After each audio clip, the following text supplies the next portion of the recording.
Capítulo 48. Um primo de Virgília.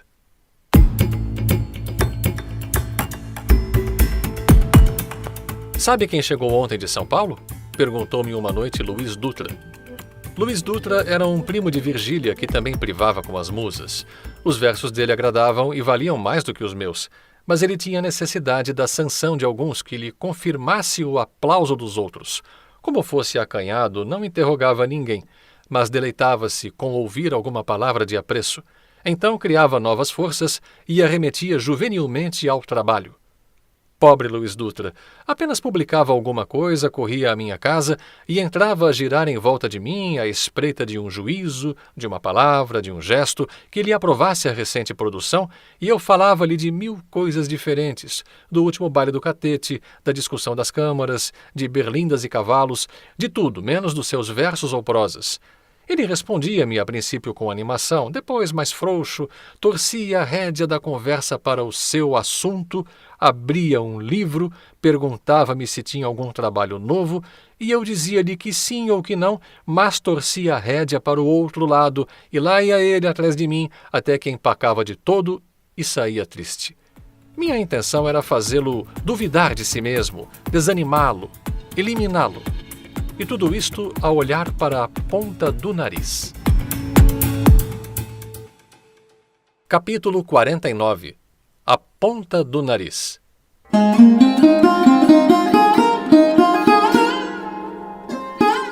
Nariz, consciência sem remorsos, tu me valeste muito na vida. Já meditaste alguma vez no destino do nariz, amado leitor? A explicação do Dr. Pangloss é que o nariz foi criado para o uso dos óculos. E tal explicação, confesso que até certo tempo me pareceu definitiva. Mas veio um dia em que, estando a ruminar esse e outros pontos obscuros de filosofia, atinei com a única, verdadeira e definitiva explicação. Com efeito, bastou-me atentar no costume do faquir. Sabe o leitor que o faquir gasta longas horas a olhar para a ponta do nariz com o fim único de ver a luz celeste. Quando ele finca os olhos na ponta do nariz, perde o sentimento das coisas externas, embeleza-se no invisível, aprende o impalpável, desvincula-se da terra, dissolve-se, eteriza-se. Essa sublimação do ser pela ponta do nariz é o fenômeno mais excelso do espírito, e a faculdade de a obter não pertence ao faquir somente. É universal. Cada homem tem necessidade e poder de contemplar o seu próprio nariz para o fim de ver a luz celeste, e tal contemplação, cujo efeito é a subordinação do universo ao nariz somente, constitui o equilíbrio das sociedades.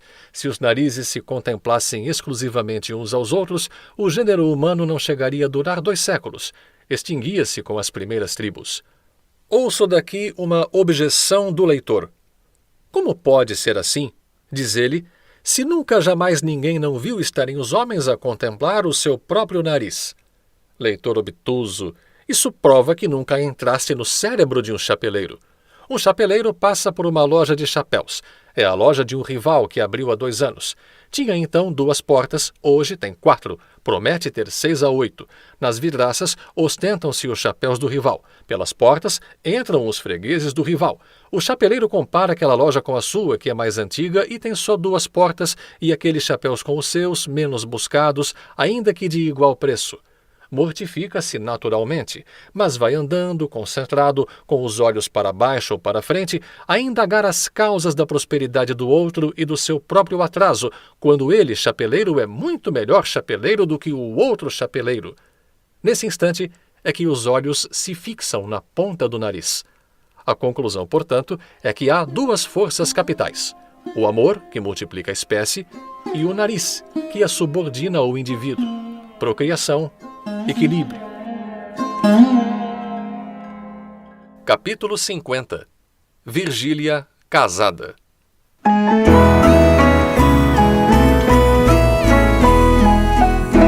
Quem chegou de São Paulo foi minha prima Virgília, casada com o Lobo Neves, continuou Luiz Dutra.